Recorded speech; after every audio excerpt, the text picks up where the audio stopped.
Kedatangan dua narasumber yang sangat keren dan sangat hebat. Indah gitu makanya karena sih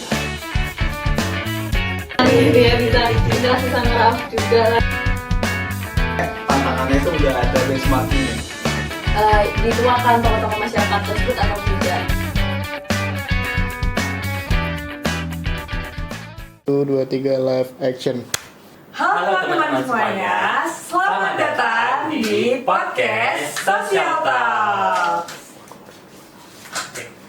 Halo teman-teman semuanya, gimana nih kabarnya untuk pagi hari ini? Nah, pastinya sudah sangat tidak sabar dong untuk menonton podcast kita pada pagi hari ini. Betul Nah, banget. jadi pada podcast kali ini kita bakal nemenin kalian nih, gimana supaya kita nanti bakal ngebahas cerita, proses dan juga perjuangan mahasiswa dan menciptakan dampak nyata untuk masyarakat. Nah, di podcast kali ini Kak Maro, kita bakalan kedatangan dua narasumber yang sangat keren dan sangat hebat. Dari mana Kak? Coba. Nah, Tahu nggak? kebetulan banget nih sambil kita sudah menghadirkan dua narasumber yang sangat keren, di mana dua narasumber ini merupakan ketua tim PPK Ormawa tahun 2025. Nah, organisasinya itu adalah HMJ Pertanian 2025 dan juga Himpunan Program Studi Mahasiswa Administrasi Bisnis tahun 2025. Sebelum kita melangkah lebih jauh ke podcastnya Kak, aku boleh tahu nggak sih Kak, apa sih judul dan tema untuk podcast kita kali ini? Nah, betul banget nih. Nah, untuk podcast kita kali ini, pastinya kita harus tahu dulu dong apa yang menjadi tema kita pada podcast kali ini. Nah, podcast kita kali ini bertemakan berawal dari gagasan menuju pengabdian dengan tagline menggali peran mahasiswa seberapa berdaya sih keberadaan organisasi mahasiswa untuk masyarakat. Wow, keren. Sebelum kita ngobrol jauh lebih tentang podcast kita kali ini, boleh dong ya kita saling kenalan dulu nih kepada teman-teman yang sudah join live IG untuk podcast kita kali ini. Yeah. Gitu. Nah, halo teman-teman semuanya, perkenalkan nama saya Marco Jahan selaku podcaster dari Podcast Social Talk pada sesi pertama kali ini. Dan untuk podcast kali ini saya juga tidak hanya sendiri, tapi ditemani juga oleh teman saya sebagai podcaster kedua. Boleh kenalan dulu Kak? Halo teman-teman semuanya, perkenalkan nama aku Salsabila Rahma, bisa dipanggil Sabil. Di sini aku menemani Kak Maro selaku podcaster juga. Nah, tadi kita udah perkenalan diri ya Kak Maro. Pastinya ini udah ditunggu-tunggu nih sama teman-teman yang ada di live streaming kita. Ya, betul banget Oke, sih. mungkin langsung kita sambut aja nggak sih Kak? Iya, langsung kita sambut aja nih. Siapa sih yang menjadi dua narasumber kita yang sangat keren itu ya Kak Sabil? Betul sekali. Oke, langsung saja. Mari kita sambut Kak Naila dan Kak Rao. Yeay. Halo teman-teman. Halo Kak. Kak. Silakan duduk, Kak. Boleh. Oke.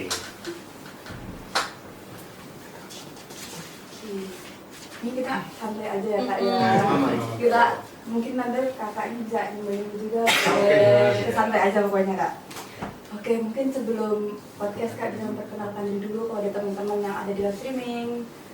Bisa dadah-dadah. Dari kamu Iya, dulu. iya. Halo Boleh. teman-teman semua, perkenalkan nama aku Naila Farhatina, biasa dipanggil Naila atau biasanya juga N doang. Aku dari program studi Teknologi Pangan angkatan 2023 gitu. Oke, ya, Yeay, selamat selamat Iya, kenal. kenal.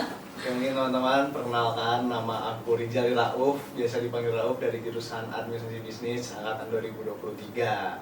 Yeay, Salam kenal salam kenal, Kak. Kak. Wah, dari perkenalan mereka aja nih ya Kak Sabil, kita aja bisa jadi tahu nih, pasti perjuangan Kak Naila dan Kak Rauf ini sudah sangat keren banget mengikuti pengabdian masyarakat, PPK Ormawa, dan bisa sampai lolos ke tahap abdidaya gitu. Wow. Betul banget. Nah, mungkin Luar biasa. kita bisa langsung mulai aja ya Kak untuk sesi podcast kita kali ini. Apa sih yang menjadi tujuan ataupun makna dari Kak Rauf sendiri dan juga Kak Naila mengikuti kegiatan pengabdian masyarakat? Mungkin dari Kak Naila bisa merespon terlebih dahulu. Dari aku, ini karena menurut aku ya pengabdian masyarakat tuh cukup indah gitu, makanya karena kita bisa dekat sama masyarakat, kita jadi tahu gitu ya, maksudnya dari kebudayaan maksudnya budaya masyarakat, kebiasaan-kebiasaan masyarakat seperti apa di luar dari lingkungan kita sendiri kayak gitu. Terus kita jadi lebih apa ya, karena aku dulu kan dari bidang sosmas juga, jadi kayak lebih tahu mau terjun ke masyarakat itu kita bisa berimpact, bermanfaat gitu ke masyarakat. Terus kayak lebih senang aja ngeliat masyarakat kalau mereka bisa punya apa ya, ilmu baru, punya pengetahuan baru, punya keahlian baru kayak gitu kalau dari aku. Wow, jawabannya sangat insightful sekali ya teman-teman. Dari Kak Rauf sendiri, kira-kira apa sih yang menjadi tujuan dan makna mengikuti kegiatan pengabdian masyarakat? Oke, mungkin kalau tujuan ya dari pengabdian masyarakat itu sendiri, yang paling utama itu karena kita sebagai mahasiswa, kita punya peran tersendiri untuk menjadi agent of change. Nah tentunya kita dibekali ilmu-ilmu di perkuliahan, kita sebagai mahasiswa yang intelektual, pada akhirnya intelektual tersebut itu nggak boleh dimakan oleh diri sendiri. Kita harus sebarkan dan memberikan keberdampakan manfaat sosial kepada masyarakat luas. Nah itu mungkin jadi inti dari makna dari pengabdian yang aku pahami. Dan pada akhirnya ketika kita melakukan pengabdian, tadi bener banget kata Naila, kalau kita melihat senyuman dari masyarakat dan juga senyuman bagaimana akhirnya kehadiran kita ditunggu-tunggu, itu ada feel tersendiri gitu, ada kesenangan sendiri yang pada akhirnya kita mau lagi gitu untuk ketemu mereka, kita mau lagi untuk bercerita dengan mereka, kita mau lagi bagaimana mendengar dari keluh kesah mereka, dan pada akhirnya kita bisa membantu. Itu salah satu pencapaian terbesar kita sebagai mahasiswa. Jadi intinya kalau pengabdian itu ya bukan sekedar yang sifatnya datang kepada masyarakat terus kita pulang, tapi ya pengabdian itu ya kita harus punya passion terhadap pengabdian. Pada akhirnya kalau kita punya passion, kita bisa senang dan kita fun, dan kita senang atau fun kepada masyarakat, masyarakat juga bisa senang dengan kehadiran kita di tengah-tengah mereka gitu. Wow, keren sekali ya teman-teman. Kira-kira bisa tahu gak Kak, dan sharing-sharing ke teman-teman audiens bagaimana sih kita itu sebagai mahasiswa itu bisa mengetahui kebutuhan masyarakat ketika kita itu ingin melakukan pengabdian masyarakat gitu.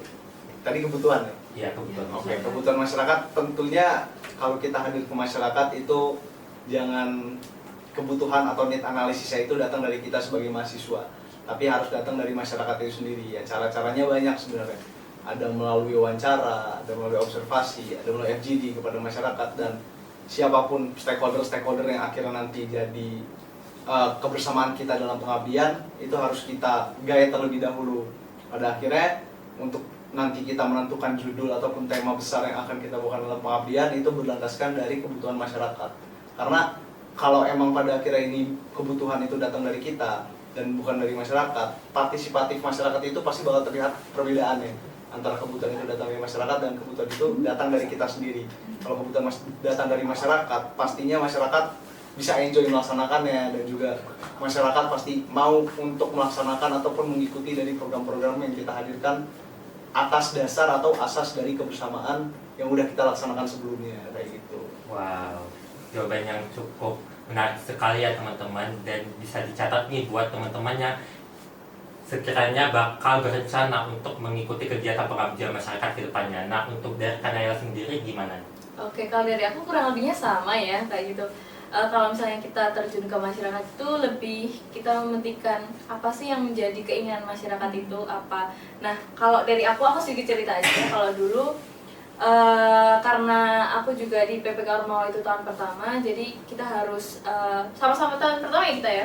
Jadi kita harus screening lah, kita cari-cari desa yang sekiranya cocok dan memang mereka memang benar-benar membutuhkan akan kehadiran mahasiswa kayak gitu. Terus kalau dari aku sendiri, kita melaksanakan kegiatan atau melakukan apa namanya ya, kayak analisis buat FGD, kemudian kita tanya-tanya ke masyarakat itu bukan cuma kita datengin kepala desanya, kita datengin lurahnya, kita datengin RT RW-nya, tapi kita kunjungin juga buat masyarakat secara umum. Misalnya kalau misalnya kita keliling nih habis dari Pak Lurah kayak gitu ya, terus kita mampir nih ke apa namanya, ke warung-warung di situ, terus kita bisa tanya-tanya sebenarnya apa sih yang menjadi keinginan masyarakat, apa yang dibutuhkan masyarakat saat ini itu apa di lingkungan tersebut, apakah benar kita cocokkan dengan yang disampaikan Pak Lurahnya atau yang dituakan tokoh-tokoh masyarakat tersebut atau tidak, kira-kira seperti itu.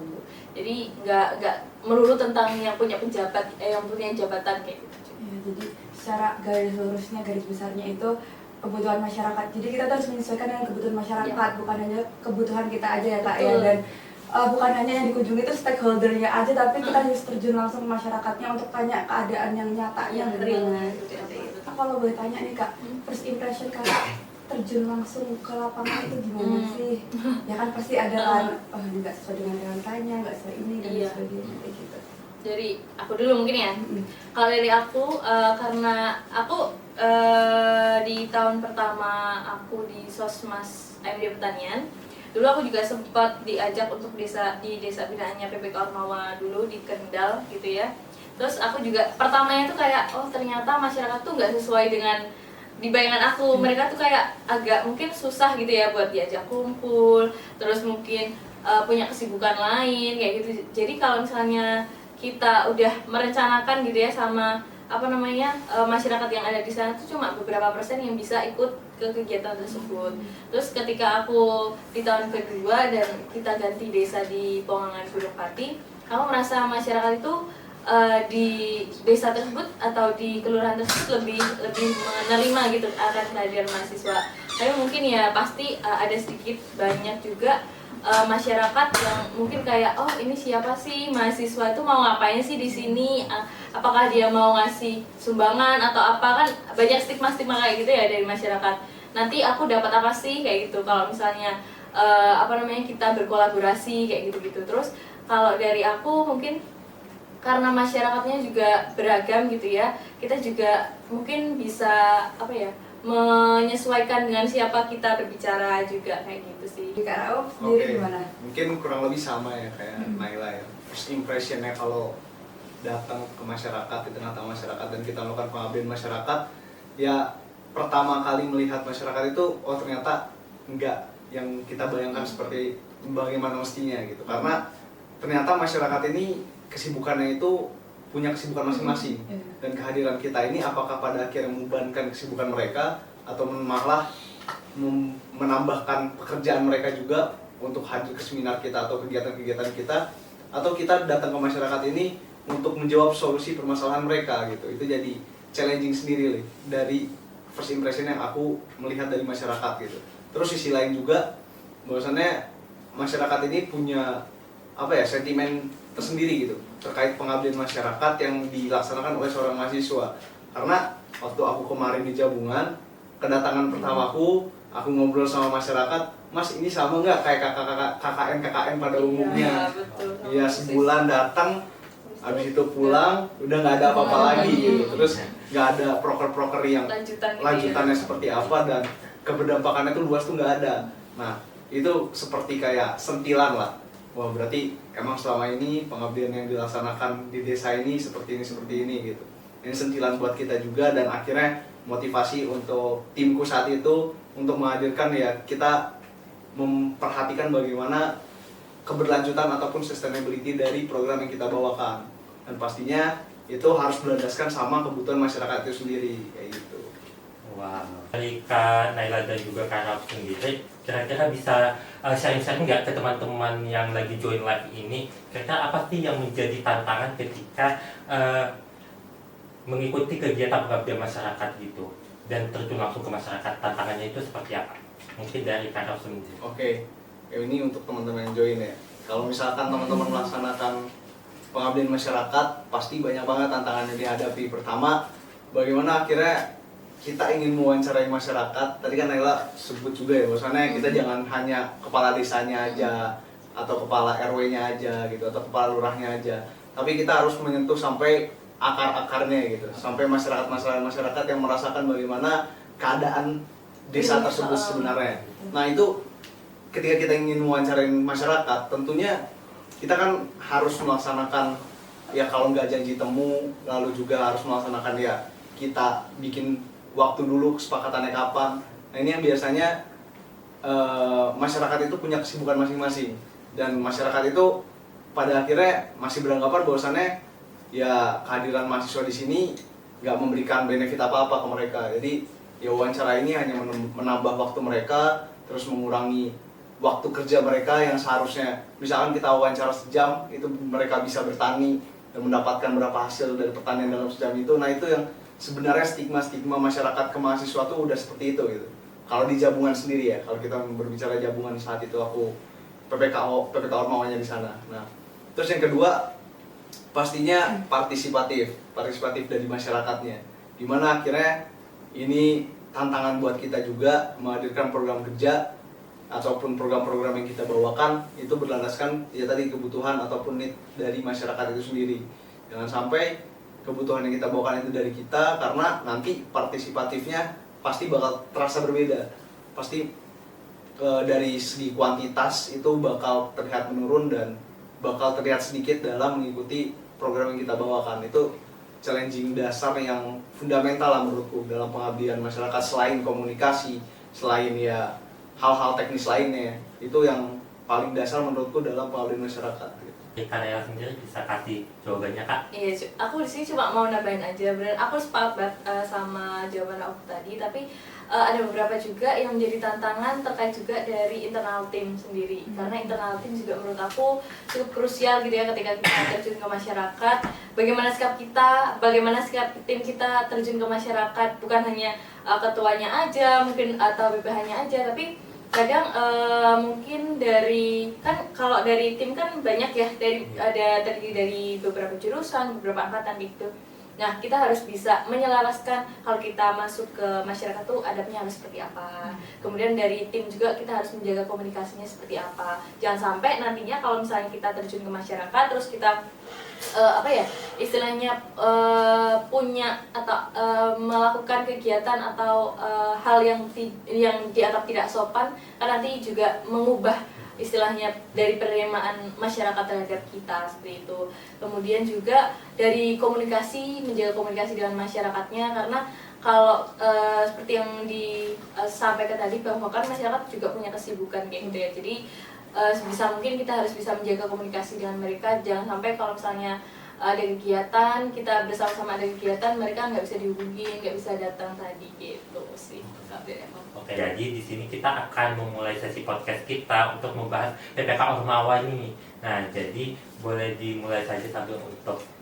Oke, jadi di PPK Ormawa ini kan pastinya setiap perjalanannya nggak selalu mulus ya Kak. Prosesnya kan pasti punya tantangan-tantangan tersendiri ini. Nah, tantangan terbesar apa Kak yang Kakak alamin selama PPK Ormawa ini? Menjalankan PPK Ormawa ini. Oke, Kak Naila boleh, Kak Naila silahkan. Oke, yang pertama kalau tantangan di PPK Ormawa, yang pertama tadi udah ya desa aku mencoba mencari desa baru karena harus memulai ya, karena kemarin juga udah selesai gitu ya dari kontrak desanya. Kemudian yang kedua cari anggota, ini susah banget yang sesuai dengan keinginan, maksudnya keinginan kita semua yang sesuai dengan desa juga. Yang ketiga menurut aku adalah dari sense of belongingnya dari kita semua. Jadi kita harus sama-sama menyelaraskan keinginan kita, tujuan kita di PPK Ormawa tuh ngapain aja, nantinya akan seperti apa di masyarakat juga. Kemudian kalau dari aku mungkin karena persaingan di Undip juga lumayan ketat, sangat ketat, luar biasa. Jadi menurut aku itu juga sangat pressure ya dari aku, karena dari tahun-tahun sebelumnya untuk HMD pertanian kan juga ada beberapa pencapaian gitu ya. Jadi kalau di tahun aku waktu itu aku merasa sangat terpressure, kalau misalnya ini nggak tembus gimana ya, kayak gitu. Ada pikiran-pikiran kayak gitu sih menurut aku, dari aku. Kalau dari Kakak sendiri gimana nih Kak? Kalau dari aku karena tahun pertama ya, jadi HMPS Administrasi Bisnis itu tahun pertama yang melaksanakan PPK Ormawa di tahunku, dan pada akhirnya tantangannya itu nggak ada benchmarkingnya.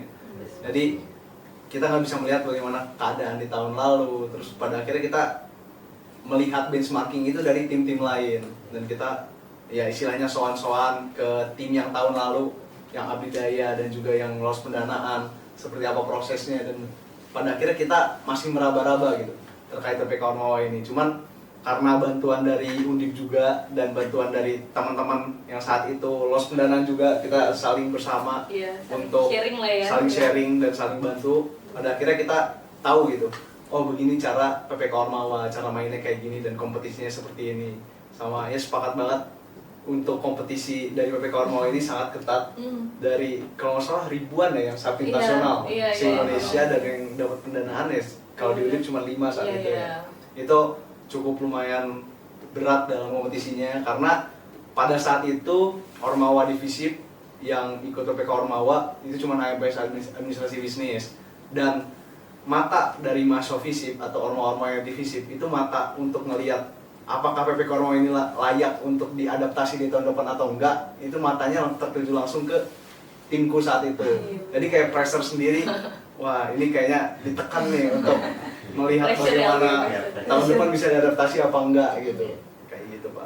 Kira-kira selama menjalani jabatan sebagai ketua tim PPK Ormawa, pernah nggak di dalam suatu tim itu anggotanya itu ada perbedaan pendapat gitu atau terjadi miskomunikasi? Dan kalau emang pernah, kira-kira cara mengatasinya gimana gitu? Mungkin bisa dari Karaf dulu.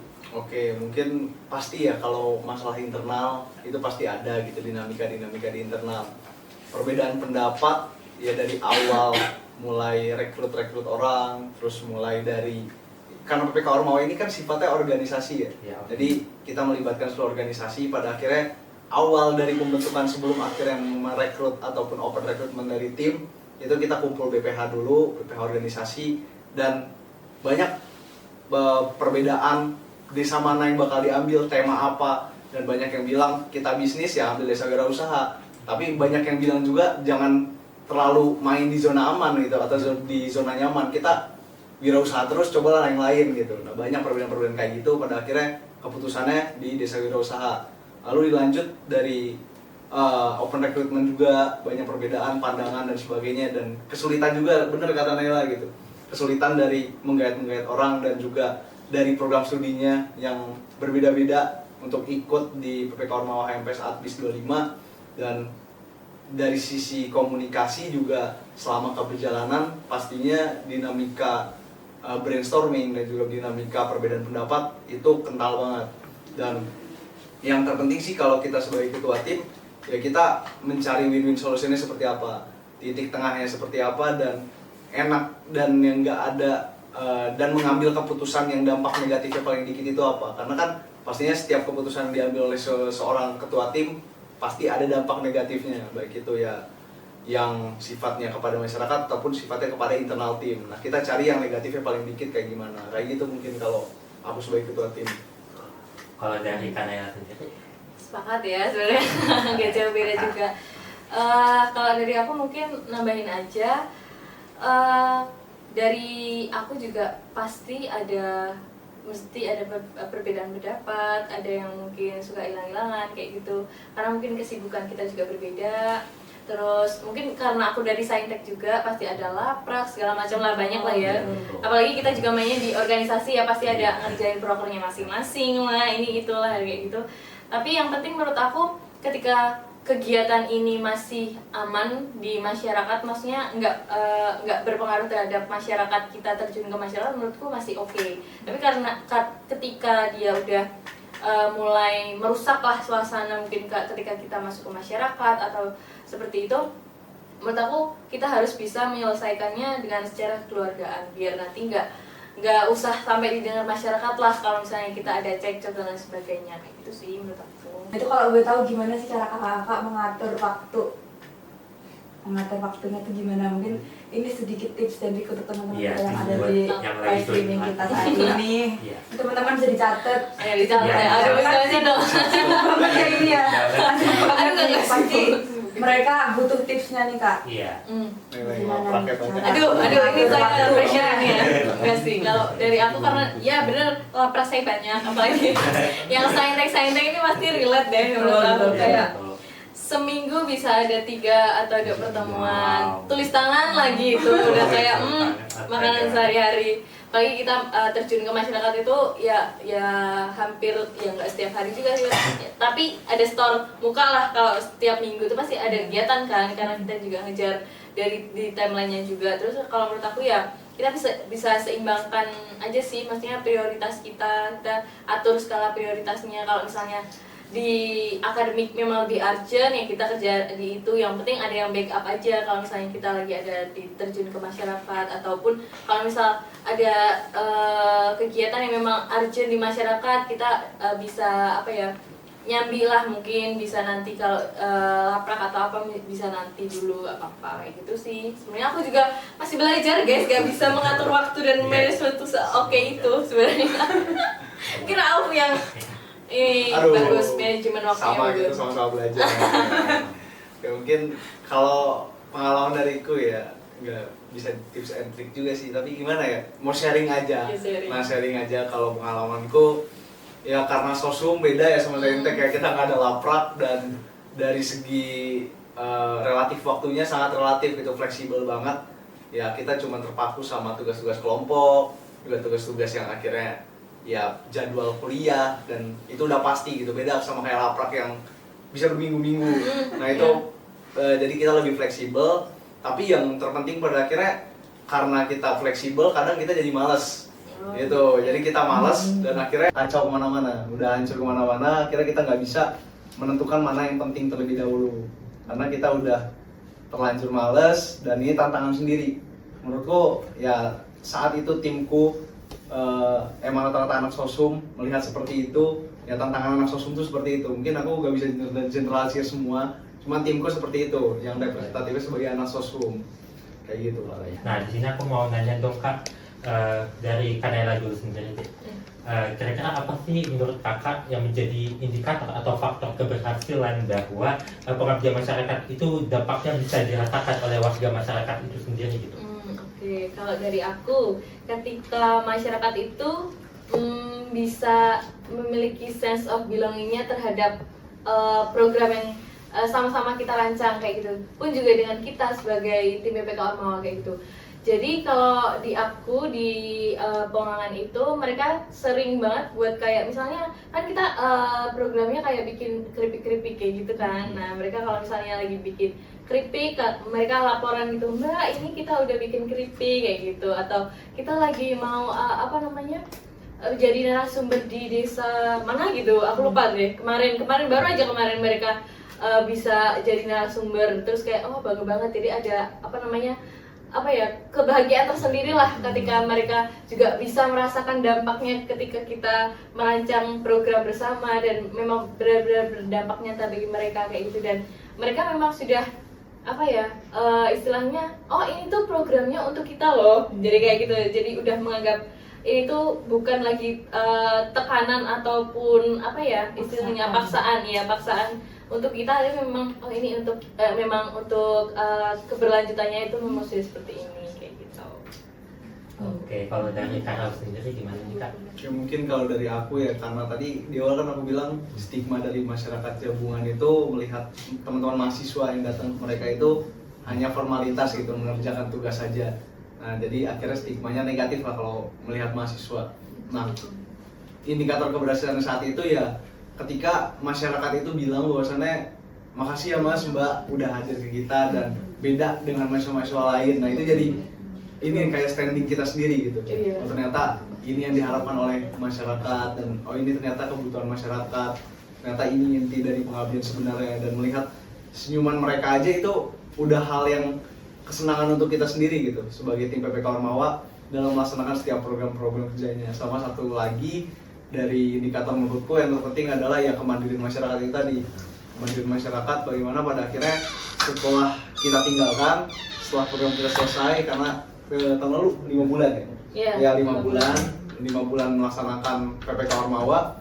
Setelah itu mereka bisa melaksanakan secara mandiri. Bahkan mereka saat ini bisa sharing dengan masyarakat-masyarakat lainnya yang belum berkesempatan mengikuti program kita saat itu, dan akhirnya antara satu masyarakat dengan masyarakat lainnya saling sharing session lah, saling membantu satu sama lain atas kehadiran yang udah kita lakukan selama melaksanakan program PPK Ormawa tersebut kayak gitu. Oh, kayak gitu. Oke, wow keren sekali ya sharing-sharing dari Kak Naila dan juga Kak Rauf terkait dengan program PPK Ormawa ini teman-teman. Nah, jadi di sini kita mulai langsung sesi untuk expectation dan reality-nya dia ya Kak. Nah jadi kira-kira nih Kak, di sini kan untuk dari Kak Naila dan juga Kak Rauf sendiri, kira-kira apa sih hal yang paling membuka mata tim tentang kondisi masyarakat ketika sudah terjun di lapangan? Oke, sebelum nih Yang membuka mata tim ya dari kondisi lapangan di saat itu di masyarakat Jabungan. Ekspektasi kita karena Jabungan ini kan dekat sama Tembalang, jadi mereka juga masih di satu kota yang sama dan ya kota Semarang, dan perbedaannya antara jarak dari Undip ke Jabungan ini ya sekitar cuma 6 km lah, ya cuma 15 menit dari Prof. Sudarto sampai ke kantor kelurahannya. Kita beranggapan bahwasannya mereka itu ya nggak akan berbeda jauh kondisi lapangannya dengan Tembalang. Mungkin ya ada perbedaan, tapi nggak akan berbeda jauh. Tetapi ternyata pas kita pertama ngeliat, oh ternyata feel-nya udah beda banget. Dan jalanannya pun udah nggak kayak Tembalang lagi. Udah mulai masuk hutan-hutan, udah banyak pepohonan, udah banyak lahan-lahan pertanian. Nah akhirnya ternyata ya ini sepenting itu gitu untuk kita melakukan observasi dan wawancara, karena pasti dengan ekspektasi yang kita udah bangun, ekspektasi internal tim yang kita udah buat bakal terbantahkan gitu dengan hasil survei dan wawancara ke masyarakat Jabungan saat itu. Jadi itu mungkin ya yang membuka mata, ternyata masyarakat Jabungan punya perbedaan dengan Tembalang dan punya kebutuhan yang pada akhirnya jomplang antara Tembalang dengan Jabungan. Jadi ya inilah pentingnya pengabdian masyarakat dan kita saat itu sebagai mahasiswa untuk mengubah hal tersebut dan mengakomodir kebutuhan mereka dan bergerak bersama mereka juga gitu dalam melaksanakan program-program PPK Ormawa ini. Oke, betul ya. Jawaban dari Kak Rauf ya teman-teman. Kira-kira kalau dari Kak Nail sendiri apakah ada jawaban yang berbeda Kak? Iya, kalau dari aku mungkin karena kita juga ngejarnya di ring 1 Undip, jadi di sekitar Semarang aja, di sekitar targetnya itu di sekitar Kabupaten Semarang dan Kota Semarang. Dan kita dapatnya di Kota Semarang, masuknya itu di Kelurahan Poangan. Nah itu ketika kita kan sebelumnya kita udah beberapa survei desa juga. Nah di antara beberapa desa yang kita survei itu ternyata Poangan itu cukup linear sama yang kita kuasai lah di bidangnya seperti itu. Kemudian kita ngobrol-ngobrol sama kepala desa atau lurahnya dan juga beberapa tokoh kemasyarakatan yang ada di sana, dan mereka tuh ketika itu mengiring kami untuk melaksanakan atau mengoptimalkan di lahan klekengnya kayak gitu. Ini sedikit cerita ya, disclaimer. Jadi kayak mereka tuh sebenarnya punya needs tersendiri akan kehadiran kita tuh mau diarahkan kemana kayak gitu. Terus ketika kita udah mulai survei ke masyarakat gitu ya, ke RT-RT, RW-RW, kemudian di masyarakat secara umum kayak gitu, dari yang jualan ataupun yang memang petani yang ada di sana kayak gitu, ternyata sebenarnya yang dibutuhkan itu bukan itu sebenarnya. Karena kalau misalnya kita masuk di si kelengkeng-kelengkengnya itu pasti ada kepentingan lain lah nantinya yang pada akhirnya menggiring kita untuk mengoptimalkan di bagian itu saja, sehingga kita nggak bisa mengklaim bahwa ketika kita masuk ke sana bisa berdampak luas ke masyarakat kayak gitu. Terus kita coba mengkaji ulang, benar nggak sih yang dikatakan oleh masyarakat itu seperti itu, bahwa kalau misalnya di Poangan itu keinginannya bukan ke arah wisata di kelengkeng itu, tapi ternyata memang dari segi pisangnya itu masih belum termanfaatkan, kemudian juga dari masyarakatnya ingin punya penghasilan lebih kayak gitu. Oh ternyata seperti ini loh, ternyata jangan sampai kita mudah gitu untuk berkaca pada satu pihak saja seperti itu. Itu sih mungkin. Jadi dari tim aku juga kayak kita harus bisa lebih jeli gitu, maksudnya untuk menganalisa realitanya di lapangan itu seperti ini gitu. Oke, nah jadi kita juga udah bahas terkait dengan kegiatan pengabdian masyarakat dan juga PPK Ormawa. Nah di sini aku mau nanya nih Kak, kan kalau kita harus diharuskan untuk terjun langsung ke masyarakat, tentunya kita harus bersikap secara profesional kan, dan juga kita harus bisa berinteraksi dan juga beradaptasi dengan baik dengan lingkungan masyarakat gitu. Nah kira-kira dari Kak Rauf dan Kak Nail sendiri nih bisa ceritain nggak pengalamannya, pernah nggak ada momen ketika dimana ekspektasi program yang sudah tim rancang itu ternyata berbeda dengan realita yang ketika terjun di masyarakat gitu, dan cara tim dan juga Kak Rauf dan Kak Nail sendiri untuk menyikapinya itu kayak gimana gitu? Oke. Mungkin dari Kak Rauf sendiri aja boleh. Oke. Ya pasti itu pernah banget ya dirasakan. Jadi waktu sedikit cerita aja, waktu itu sebelum masuk ngambil tema PPK Ormawa tentang desa wirausaha, itu sempat terpikirkan bahwasannya smart farming. Karena pertama kali melihat Jabungan, banyak sekali lahan pertanian yang terlihatnya seperti gak terurus gitu, terurus dengan baik. Iya, nah akhirnya kita beranggapan bahwasannya ini lebih baik dimasukkan ke smart farming. Cuman pada saat kita melakukan wawancara, kita melakukan observasi lebih mendalam kepada masyarakat, ternyata yang dibutuhkan itu adalah UMKM di sana. UMKM di sana tuh sebenarnya banyak orang yang ingin menjadi UMKM, tapi dia nggak tahu cara gimana untuk nge-scale up bisnis mereka. Untuk pada akhirnya mereka membangun dari nol dalam pembentukan UMKM mereka gitu. Nah akhirnya perubahan tersebutlah akhirnya kita pindah ke desa wirausaha. Sama kalau dari segi profesionalitas itu benar, kita sebagai mahasiswa, sebagai tim PPK Ormawa juga harus profesional, walaupun kita ada ya sedikit dinamika di dalam internal kita, di dalam internal tim, tapi jangan sampai itu tercium atau terlihat di masyarakat. Karena pada akhirnya ya kalau terlihat di masyarakat, takutnya masyarakat punya stigma lain dan bahwasannya mereka itu malah berpikiran bahwasannya masyarakat malah membebankan kepada mahasiswa gitu. Padahal kan kehadiran kita ini untuk bersama-sama dengan masyarakat mencarikan solusi gitu. Nah, yang terpenting adalah kita bisa komunikasi dengan baik, melaksanakan profesionalitas dengan baik, menjaga sikap dan budaya, attitude juga dalam masyarakat seperti apa, hingga kita bisa menjaga itu secara keseluruhan dalam menjalankan PPK Ormawa tahun lalu kayak gitu. Nah, gitu. Oke, lebih ke ini aja ya. Sebenarnya yang lebih dibutuhkan UMKM ya. Iya, betul. Ya. Oke, kalau dari Kanela sendiri gimana? Iya, aku sedikit cerita juga.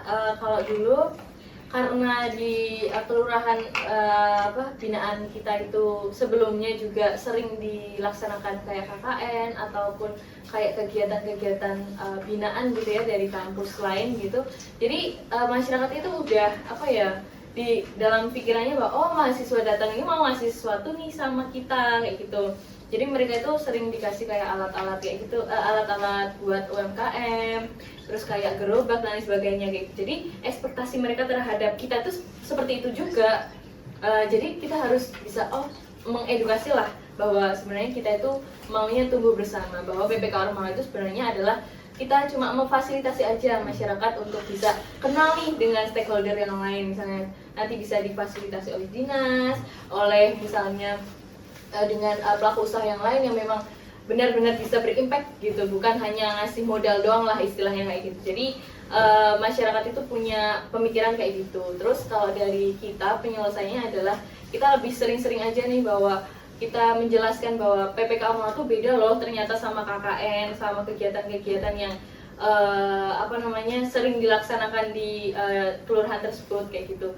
Bahwa kalau PPK Ormawa itu lebih kepada kita tumbuh bersama lah, istilahnya kita berusaha untuk masyarakat itu bisa melaksanakan atau bisa bisa grow dengan cara mereka sendiri, dengan fasilitas ataupun yang nanti kita dampingi dari stakeholder yang memang cocok dan relevan sama kegiatan mereka kayak gitu. Nah, kebetulan nih karena kita sudah mengajarkan Kak Rauf dan juga Kanela beserta dengan rekan timnya ternyata sudah dinyatakan bahwa lolos dalam kegiatan Abdi Daya tahun 2025. Nah, di sini kita mungkin bisa mulai aja nih ya Kak Sabil bakal nanya-nanya nih ke Kanela dan juga Kak Rauf tentang Abdi Daya kemarin gitu. Nah, jadi di sini kita mau nanya nih Kak, dari semua rangkaian kegiatan Abdi Daya yang sudah dilalui, selain sebagai ajang kompetisi dan juga sebagai apresiatif program, kira-kira apa sih yang menjadi indikator ataupun faktor yang itu bisa menjadi peluang bagi tim PPK Ormawa gitu untuk bisa lolos dalam kegiatan Abdi Daya ini gitu? Mungkin dari Kanela sendiri. Oke, kalau dari aku ini sebenarnya kita juga nggak tahu ya kita bisa lolos Abdi Daya suatu mukjizat lah. Ini perjuangan Kak. Iya banget. Menurut aku lolos Abdi Daya itu udah mati-matian lah kita berlima pada saat itu mengusahakan untuk Abdi Daya sampai kita tuh disambut sampai malam banget, sampai bahkan pagi. sampai mengoptimalkan. Jadi kita gimana caranya biar bisa optimal lah hasil kita optimalkan semuanya, kita lengkapi semua dokumen-dokumennya, kita kuatkan lagi data-data dukungnya kayak gitu. Menurut aku ketika kita bisa kuat atau mengupayakan semaksimal mungkin yang kita bisa gitu ya untuk kegiatan PPK Ormawa, bisa kok ada peluang untuk masuk Abidaya kayak gitu. Yang penting juga diiringi dengan doa dan juga niat ya, dan juga kita siapkan juga di masyarakat stigmanya dan juga pikirannya kita selaraskan kayak gitu. Dan menurut aku Abidaya itu juga magic ya, kita nggak tahu nggak tahu penilaian seperti apa secara transparannya, tapi menurut aku yang penting kita mengoptimalkan aja sih yang sebisa kita kayak gitu. Semacam miracle ya teman-teman. Iya betul, asli. Kalau dari Kang Awal sendiri gimana nih Kang? Oke, mungkin kalau Abidaya ini sebenarnya bener ya kata Naila, nggak ada, kita nggak dikasih tahu gitu indikator penilaiannya kayak gimana. Cuman yang timku saat itu laksanakan ya kita memaksimalkan dari indikator-indikator keberhasilan yang udah kita cantumkan di subproposal. Jadi ya dari saat itu ada 8 indikator yang kita cantumkan. 8 itu harus bisa dimaksimalkan dengan baik, terus juga pelaksanaannya dilaksanakan juga secara efektif, dan kebermanfaatan sosialnya juga terasa dari 8 indikator tersebut. Karena pada akhirnya setelah nanti kita melaksanakan pengabdian, itu ada lanjutannya lagi nih sebelum Abidaya, ada PKP internal sama PKP eksternal. Nah, PKP internal ini yang dilaksanakan sama Mas Daud saat itu, Mas Daud dari perwakilan Undip, iya PIC, tim task force untuk datang ke setiap kelurahan atau desa yang 5 tim mendapatkan pendanaan tadi. Nah, setelah itu nanti kita melakukan presentasi dan kita paparkan bagaimana permasalahannya, akan ditanya-tanya juga, dan selanjutnya kita lanjut ke tahap selanjutnya itu PKP eksternal. Nah, PKP eksternal inilah yang kita persiapannya cukup gila-gilaan ya. Dokumen waktu itu kayaknya segini ada nih. Ya, dokumen segini ada nih. Wow. Mempersiapkan dokumen kayak Gila soalnya sih. di PKP eksternal ini kita bakal nunjukin ke reviewer dokumen-dokumen apa yang membuktikan bahwasannya program ini tuh berjalan dengan baik gitu. Kita ditanya saat wawancara, dan saat wawancara itu mana dokumennya gitu. Nah, selalu ditanya kayak gitu. Iya, betul. Jawabannya apa? Mana dokumennya? Selalu kayak gitu. Iya, buktinya mana gitu. Nah, kita tunjukkan dan mereka datang ke desa, dan akhirnya saat itu kita 3 tim lolos Abidaya, alhamdulillah seperti itu. Kayak gitu. Kalau ngomongin soal dampak nih Kak, dampak apa sih yang paling terasa setelah mengikuti dari program Abidaya ini? Dampak nyatanya nih Kak apa? Dari kamu dulu lah. Oke. Kalau dampak pastinya ya, karena ini kan PPK Ormawa, program penguatan kapasitas organisasi kemahasiswaan, yang paling terpenting adalah selain pengabdian itu dampak kepada pengurus Ormawa sendiri. Nah, saat itu ya kita melibatkan Ormawa HMPS Adbis untuk mengikuti program yang dihadirkan oleh tim PPK Ormawa HMPS Adbis, dan kapasitas-kapasitas dari pengurus pun terlihat gitu. Bagaimana pada akhirnya kita nggak tahu namanya buku kompetensi, kita nggak tahu namanya kuesioner yang benar dalam menentukan hard skill, soft skill, dan juga kapasitas. Ketika kita melaksanakan program ini, ternyata ada nih indikator kesuksesan untuk mencapai peningkatan kapasitas dari pengurus itu sendiri. Terus yang kedua ya tentunya dampak dari psikologis kita ya sebagai tim ya. Ketika kita melihat dari masyarakat senang dengan kehadiran kita, dan stigma-stigma tadi yang aku sebutkan di awal bahwasannya mahasiswa di mata mereka cuman datang dan pergi aja, dan ternyata itu bisa diubah stigmanya. Itu kayak ada khusus sendiri di hati kita, ternyata ini yang dibutuhkan masyarakat gitu. Oh, ini yang pada akhirnya bisa menyentuh dari hati masyarakat, dan itulah yang pada akhirnya ketika kita melihat keberdampakan manfaat ke masyarakat, ya kita sebagai mahasiswa punya rasa senang sendiri dan punya rasa puas sendiri gitu dalam menjalankan program-program yang kita bawakan kayak gitu. Kalau dari Kak Naya gimana? Kalau dari aku sebenarnya nggak jauh beda juga ya kayak gitu. Tapi kalau di ngomonginnya di Abidaya mungkin bener ya, kita jadi lebih terpacu lagi buat tahun selanjutnya, buat kayak kita harus bisa membuktikan bahwa kita harus lebih baik lagi. Kita udah perform sejauh ini, kita bisa membuktikan bahwa di Undip tuh PPK Ormawa juga bagus loh, bukan hanya di yang lain, di universitas-universitas yang lain. Jadi Undip tuh juga bisa bersinar di PPK Ormawa juga, bukan hanya di PKM, bukan hanya di P2MW kayak gitu-gitu. Jadi selain juga untuk kita meningkatkan hard skill dan soft skill, kita bisa sedikit flexing lah bahwa Undip tuh bisa loh ternyata kayak gini, bukan hanya di akademiknya aja, kita ke sosialnya juga bisa gitu sih namanya. Oke, terus kalau boleh tahu nih Kak, setelah dinyatakan lolos di Abidaya ini, perasaan Kakak tuh gimana sih? Itu kan pasti kayak Bukan main itu, luar biasa, bukan main. perjuangan yang luar biasa, terus Iya. lolos Gift lah, iya bener. Kayak nggak nyangka aja, oh ternyata kita tuh bisa loh, kita tuh bisa membuktikan loh bahwa perjuangan kita selama ini, kita nangis-nangis, kita istilahnya cekcok dan segala macem, kita bisa melewati semua, kita bisa dengan keluh kesah kita ke semua, dimarahin Mas Daud, kita dimarahin dosen pembimbing, saling banyak perbedaan pendapat, terus kita lolos Abidaya, wah ternyata kayak gini ya rasanya bisa lolos Abidaya, oh ternyata ini ya euforianya kayak gitu sih ya, aku seneng banget. Ya seneng banget sih ya Kak pastinya. Kalau dari Karol sendiri gimana sih? Kalau pas pengumuman ya, waktu itu kan pengumuman kita di Samwa. Iya. Kita di Samwa lagi pendampingan nih. Oh iya, Lagi benar-benar. pendampingan, tiba-tiba dari Adit kalau nggak salah tim kamu itu bilang, ini udah pengumuman Abidaya. Ya kita panik dong. Kita lagi Ini lolos gak ya? Iya, kita lolos gak ya? Kita Lolos lagi gak ya? itu waktu itu kita lagi pendampingan di Samwa sama Mas Daud.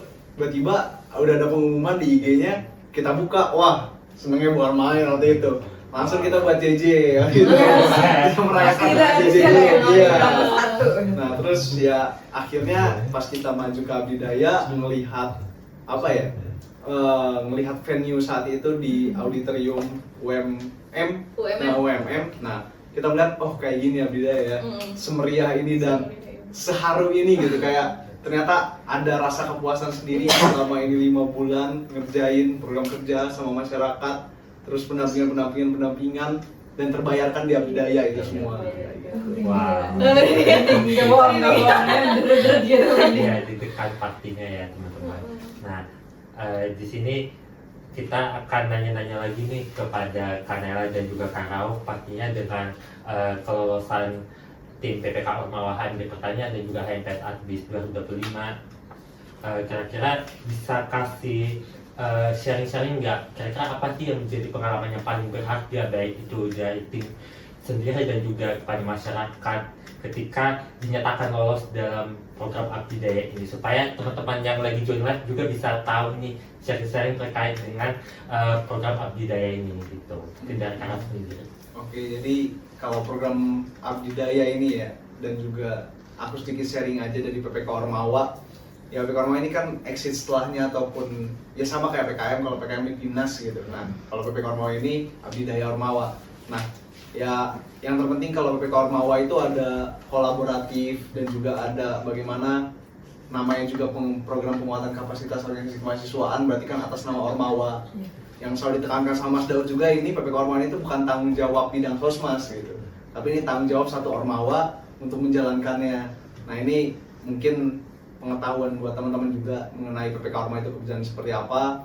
Dan selain kita melakukan pengabdian ke masyarakat, lalu juga kita memberikan keberdampakan manfaat kepada sosial, kita juga dituntut untuk meningkatkan kapasitas diri kita melalui program-program yang dihadirkan di PPK Ormawa. Lalu ya tadi di Abdidaya Ormawa kita itu udah titik dimana tinggal seru-seruannya aja ya, nggak mikirkan gimana lagi. Kita waktu itu pendampingan ngecan, pendampingan ngecan, terus kayak gimana akhirnya kita seru-seruan di sana, terus kita berangkat bareng di bis nyanyi itu. Kalau Abdidaya Ormawa itu udah titik dimana kita seru-seruan aja. Berbeda kalau sebelum-sebelumnya kita itu kan penuh perjuangan, terus kita dimarah-marahin juga tadi kata Naila. Itu kalau Abdidaya udah titik kita ya udah happy aja, enjoy aja gitu. Kalau dari Kanela sendiri, apakah ada jawaban yang berbeda Kak? Ya nambahin aja sih, bener kata Rauf bahwa di Abidaya itu cuma seneng-senengnya aja. Kita bisa ngabarin nih sama masyarakat, Bu, Pak, kita masuk Abidaya, kita bisa buktikan gitu bahwa kita perjuangan kita selama ini, kita lelah, kita lembur lah istilahnya sampai malam, sampai pagi itu terbayarkan kayak gitu, bahwa sebenarnya ini bukan bukan tentang perjuangan kita aja, tapi ya kita nggak ada apa-apa, nothing special gitu tanpa masyarakat kita bukan apa-apa. Jadi kita juga berterima kasih kepada masyarakat kayak gitu. Dan itu juga apa ya, menurut aku jadi trigger dari ormawanya juga. Kalau misalnya kita udah sampai Abidaya, mereka juga mungkin dari staff-staff mudanya bisa apa lebih giat lagi lah, misalnya kayak kegiatan-kegiatan pendampingan, misalnya kayak yang body program itu ya, yang punya Mudin. Nah itu dari tim apa namanya Exmud ya, kalau di aku namanya eksekutif muda dari bidang sosmas itu juga ikut, terus jadi mereka belajar gitu ya, sambil kita jalan PPK Ormawa, mereka juga bisa belajar caranya terjun ke masyarakat itu seperti ini ternyata. Nah nanti biar bisa nanti persiapan buat PPK Ormawa di tahun ini misalnya, dan mereka juga udah siap mempersiapkan secara lebih matang lah istilahnya buat kegiatan sampai nantinya Abidaya. Amin. Amin. Gitu. Oke, karena tadi kita udah banyak sharing-sharing nih Kak. Ini pasti momen yang ditunggu-tunggu sama teman-teman kita yang ada di live streaming saat ini. Jadi kita bakal beralih sesi ke sesi tips and trick. Tadi kan kita udah sharing-sharing panjang nih tentang pengabdian masyarakat, sampai ke PPK Ormawa, bahkan bisa lolos ke program Abidaya ini. Nah, di sini aku mau nanya nih Kak, menurut dari Karaf dan Kanada, kira-kira faktor terbesar apa sih yang ngebuat Karaf dan Kanada beserta dengan rekan timnya itu bisa sampai berkembang sejauh ini gitu? Dari Karaf sendiri gimana? Oke, mungkin kalau dari aku ya, faktor utama atau kuncinya itu komitmen sih. Jadi itu pasti paling awal jadi dasar ketika kita mengerjakan sesuatu ya. Bukan hanya PPK Ormawa, tapi pada saat ini PPK Ormawa karena cukup lumayan panjang juga, 5 bulan, dan juga banyak pendampingan, dan pada akhirnya kita perlu adanya penuh komitmen saat itu, dan juga ada bagaimana manajemen waktu yang baik karena akan memakan banyak waktu juga. Itu kita harus menentukan bagaimana skala prioritas kita dalam mengerjakan sesuatu untuk akhirnya kita tidak mengesampingkan dari PPK Ormawa ini. Terus ya faktor kesuksesannya selain komitmen juga komunikasi secara internal, baik itu ke dosen pendamping atau ke tim task force Mas Daud atau ke sesama dengan tim, lalu juga kepada masyarakat komunikasi yang baik seperti apa, karena ya kunci kolaboratif yang baik kan pasti komunikasi gitu. Ketika komunikasinya berjalan baik, pasti seluruhnya akan berjalan baik juga. Ya kalau kunci-kunci yang kesuksesan dari inti segala keseluruhannya seperti itu. Mungkin ya secara teknisnya paling ya kita harus menentukan indikator yang pasti dan juga indikator yang terukur dan sesuai dengan kebutuhan masyarakat. Lalu indikator itu bisa dilaksanakan dengan sukses. Seluruh anggaran yang diberikan oleh Bilmawa juga terserap dengan baik. Lalu ya kita logbook tuntutan logbook tiap minggu yang dikerjakan itu sesuai dengan keadaan. Jadi emang kita harus rajin-rajin datang desa, datang kelurahan untuk mengerjakan program-program dari PPK Ormawa. Ya kayak gitu. Oke, kalau dari Kanaya sendiri ada jawaban Kak? Aku nambahin aja ya, bener aku sepakat banget. Dari pernyataan Rauf tadi, dari aku mungkin tambahannya juga tanggung jawab dari tugas yang sudah memang dibagikan lah istilahnya. Kita harus bertanggung jawab juga kepada masyarakat, kepada tuntutan lah istilahnya dari Bilmawanya seperti apa, dan juga kita harus, menurut aku harus berani aja, modal nekat aja kalau misalnya kita terjun ke lapangan, terus kita join PPK Ormawa, kita ya udah berusaha semaksimal mungkin aja. Kita yang penting berani aja mengambil keputusan, dan ya udah nothing tulus aja menurut aku. Pasti ada jalan lah, yang penting kita udah mengoptimalkan segalanya. Oke, kalian sangat menginspirasi banget ya Kak yang tadi. Terus ada nggak sih tips untuk ormawa-ormawa di sana, nih ormawa Undip yang sekiranya mau ikut nih PPK Ormawa? Ada tipsnya, karena mungkin masih takut, masih ini atau gimana? Ada tips dari Kak? Itu tadi, kita harus berani, nekat aja, udah nothing tulus aja. Kita yang penting ada kemauan, ada niat buat terjun ke masyarakat kayak gitu ya. Nanti kalau misalnya ada kesulitan kan kita bisa nanya-nanya sama tim sebelumnya gitu ya, sama dosen pembimbing, sama PI PPK Ormawa. Jadi menurut aku ya dimaksimalkan aja ketika memang kalian punya change, punya kesempatan, dan punya niat yang baik lah istilahnya, kita realisasikan lah, kita berdampak kepada masyarakat kayak gitu. Dan menurut aku semuanya itu nggak ada yang mustahil menurut aku. Bahkan kayak yang pertama kali join PPK Ormawa pun, misalnya kayak Rauf tadi, kan hasilnya juga abdi-daya juga kan. Jadi nggak usah takut lah, semuanya itu pasti bisa. Nggak yang melulu oh ini udah abdi-daya berkali-kali ini pasti enggak. Bahkan ada yang berkali-kali abdi-daya pun ada kesempatan untuk gagal. Mungkin ada yang pertama kali join udah langsung abdi-daya itu juga ada kan ya. Gitu mungkin dari Rauf mungkin ya yang lebih ke Orma-orma gini. Oke, mungkin aku sedikit nambahin aja ya. Bener, sepakat banget. Ya intinya ya kalau dari aku sendiri ya, kalau ingin mengejar sesuatu pada akhirnya ya hidup yang tidak dipertaruhkan tidak akan dimenangkan gitu.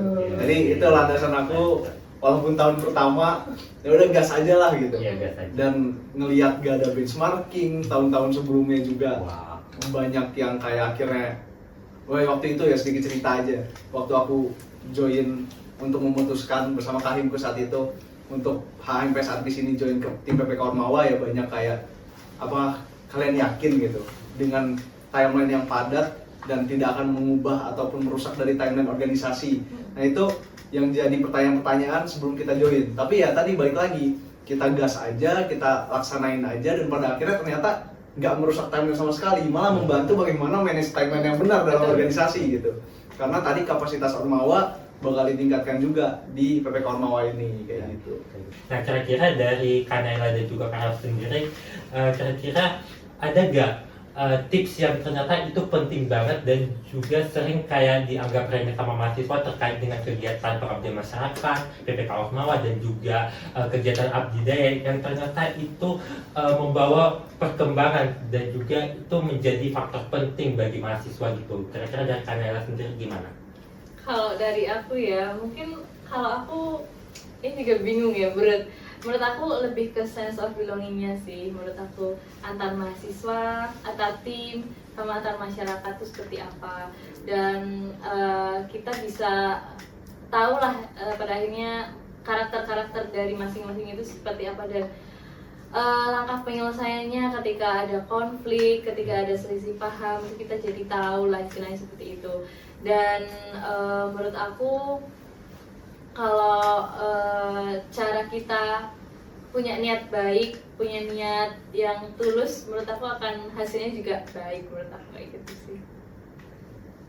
Kalau dari Kak Rauf sendiri, apakah ada jawaban yang berbeda Kak? Oke, mungkin sepakat ya sama Naila ya untuk sense of belonging, dan juga yang selalu aku terngiang-ngiang ya ucapan Mas Daud saat itu dari perampingan.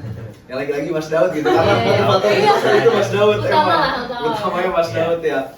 Ketika kita ingin melaksanakan pengabdian, kita tuh harus bekerja bersama masyarakat gitu, bukan bekerja untuk masyarakat. Nah ini yang akhirnya ya landasan stigma kita lah sebagai mahasiswa ketika ingin melakukan sebuah pengabdian masyarakat, ya kita harus bersama atas relatif ataupun secara kolektif dari masyarakat itu sendiri, dan atas kebutuhan masyarakat itu akhirnya pengabdian yang kita bawakan, program-program yang kita laksanakan itu sesuai dengan kebutuhan mereka kayak gitu. Suka dukanya bareng-bareng terus ya.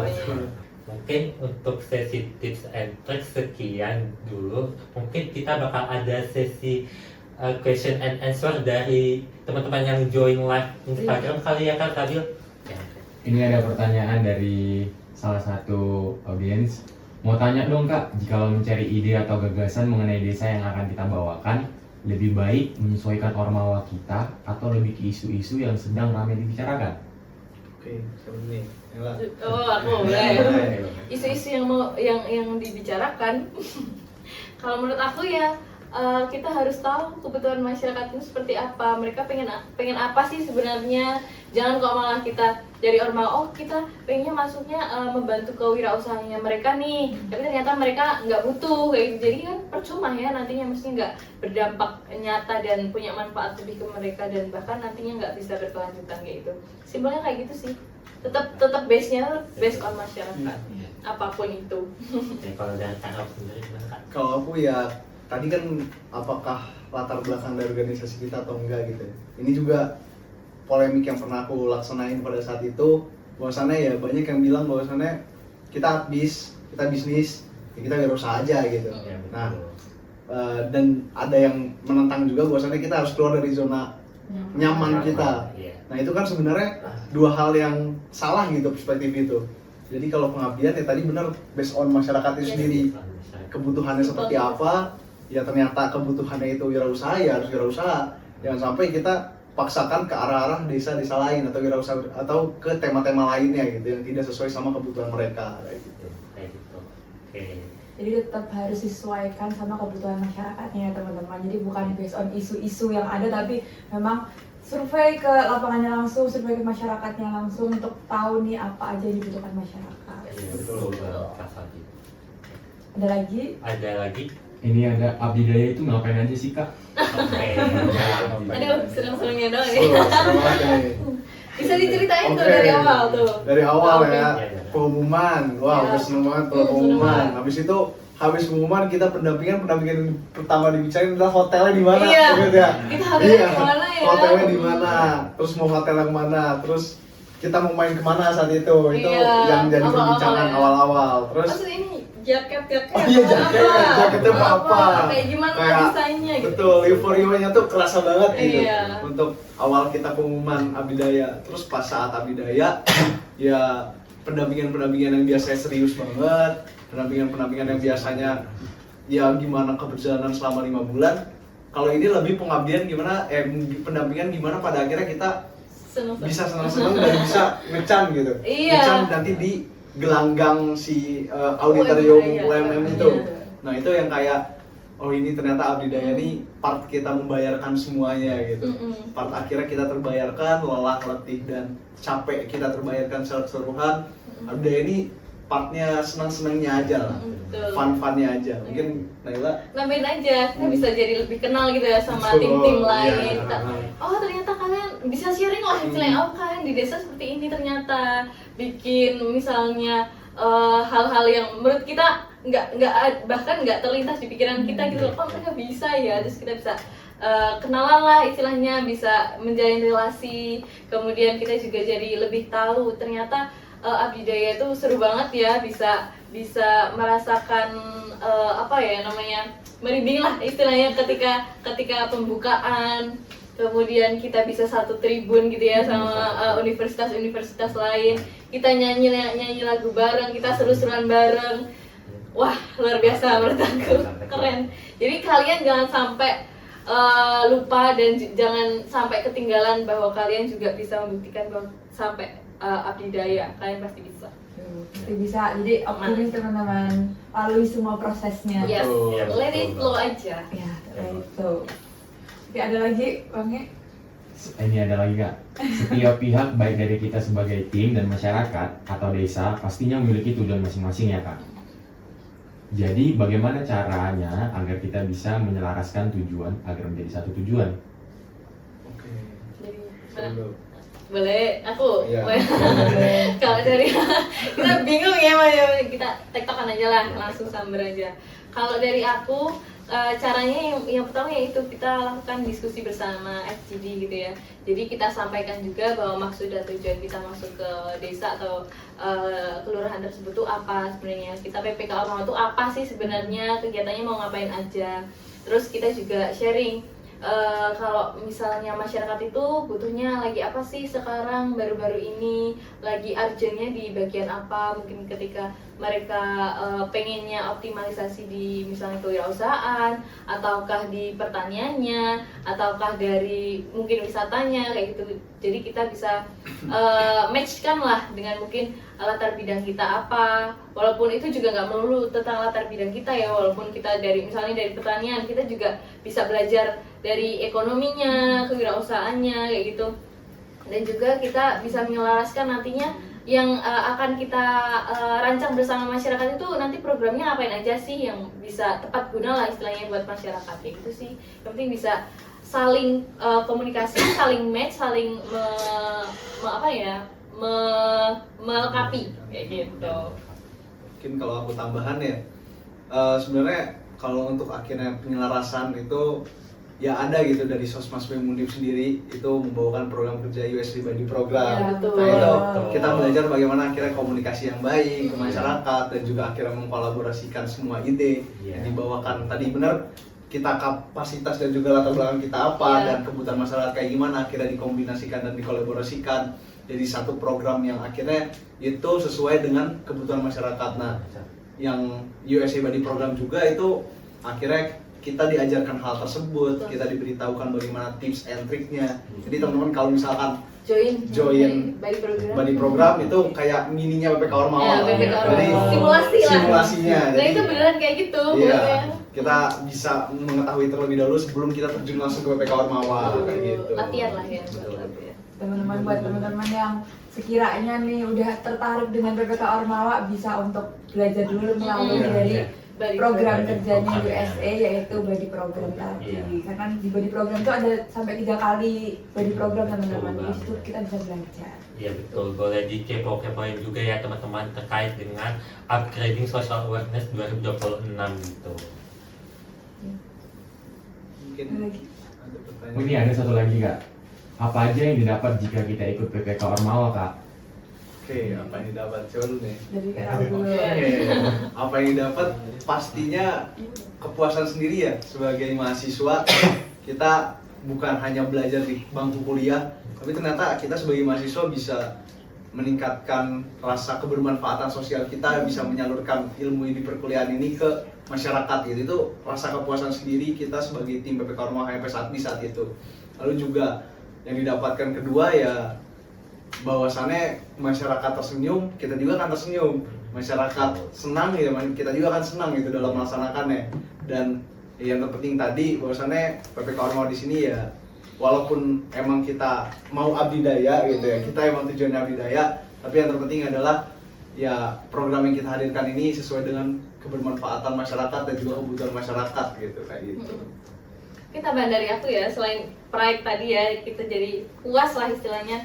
Menurut aku juga dari soft skill, hard skillnya, dari Ormawa gitu ya, dari cara kita untuk berkomunikasi sama masyarakat. Dan ketika PPK Ormawa kan kita juga nggak cuma tim PPK dengan masyarakat ya, pasti kita ada stakeholder kayak dinas misalnya, dinas misal dari ketahanan pangan, dari dari pertanian, perdagangan, dan misalnya dari media kayak gitu ya, publikasi juga.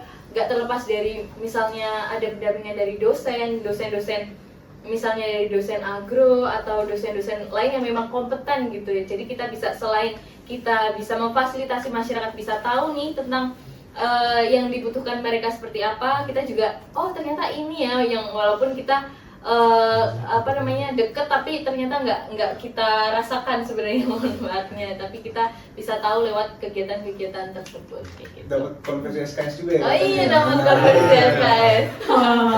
Ya, konversi SKS KKN lagi. Jadi kita nih angkatan 23 yang teman-teman kita bulan depan KKN, kita harus KKN. Semangat KKN-nya ya. Iya, betul. Gitu. Ini ada ini lagi dari program studi atau dari fakultas ya, mungkin beberapa betul. juga ada. Mungkin untuk sesi question and answer dari live Instagram kita sudah cukupkan pada podcast kita kali ini. Mungkin kita bisa langsung saja nih Kak, kita kan sudah ngobrol panjang nih dari pengambil masyarakat, kita membahas PPK Ormawa juga sampai kegiatan Abdi Jaya. Nah kebetulan kita sudah menuju di penghujung podcast pada pagi hari ini gitu. Karena pembicaraan yang tadi kita bincangkan ini sangat insightful dan lain sebagainya, Kak. Ternyata kegiatan Abdi Daya itu nggak cuma soal tentang program kerja aja, tapi dampak nyatanya kepada masyarakat dan sekitar seperti itu. Dan mungkin sebelum menutup sesi kali ini, Kak, kami ada sedikit sesuatu untuk Kakak. Waduh. Apa nih? Apa nih? Apa nih kira-kira nih? Ya, mungkin bisa sekarang aja. Ya, Ada sertifikat, Kak. ada sertifikat Dari kami. Kak Naila dan juga Kak Rau. Ya. 1, 2, 3. 1, 2, 3. Oke, udah nggak? Oke, makasih. Ini cepet. Iya. Gimana nih? Oke. Mungkin sebelum Kak Rau dan Kak Naila pergi untuk meninggalkan podcast ini, bisa kasih kesan dan pesannya dong terkait dengan podcast kita pada pagi hari ini, kira-kira gimana nih dari Karaf sendiri? Oke, kalau kesan pesannya dari aku ya tentunya ya seneng banget gitu ya bisa sharing dan diskusi juga sama Naila lagi gitu. Ya teman seperjuangan dulu nih. Iya, bisa sharing lagi dan ya bisa sharing sama teman-teman juga mengenai bagaimana pengabdian dan juga PPK Ormawa serta USA Body Program. Ya tentunya itu dari kesanku dan mungkin dariku ya sebagai closing statement juga bahwasannya kalau kita melakukan pengabdian yang selalu yang di pikiranku omongan Mas Daud saat itu kita bekerja bersama masyarakat bukan kita bekerja untuk masyarakat seperti itu. Ini dari Nela. Ya, buat kesan-kesannya sangat luar biasa ya, ini menurutku juga kesempatan yang luar biasa bisa ketemu sama kalian, bisa menyapa-nyapa kalian gitu ya, bisa interaksi sama Rauf juga lagi. Dan ini merupakan apa ya, semoga bisa dari apa namanya pembicaraan atau diskusi kita dan juga dari podcast kecil ini bisa memberikan manfaat juga buat teman-teman yang lain. Semoga bisa memicu apa semangat lagi lah untuk terjun ke masyarakat, untuk berdampak kepada masyarakat. Dan mungkin aku mau nambahin closing statement juga. Boleh. Ya mungkin kalau teman-teman tahu pengabdian itu berat ya, tapi lebih berat kalau kalian tidak menjalankan.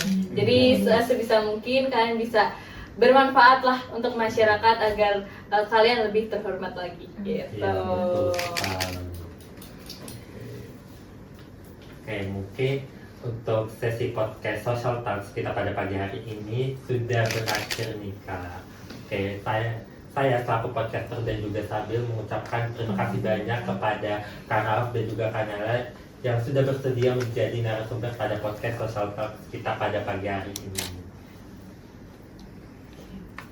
Kita juga terima kasih ya sudah diundang gitu ya.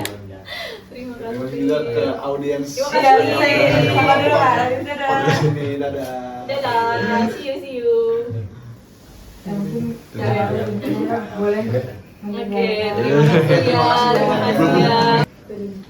Dari percakapan kita tadi Kak selama podcast itu benar-benar sangat insightful banget sih Kak. Aku Betul benar-benar banget, Fadil. merinding banget dan jadi semakin termotivasi dengan adanya pengabdian masyarakat.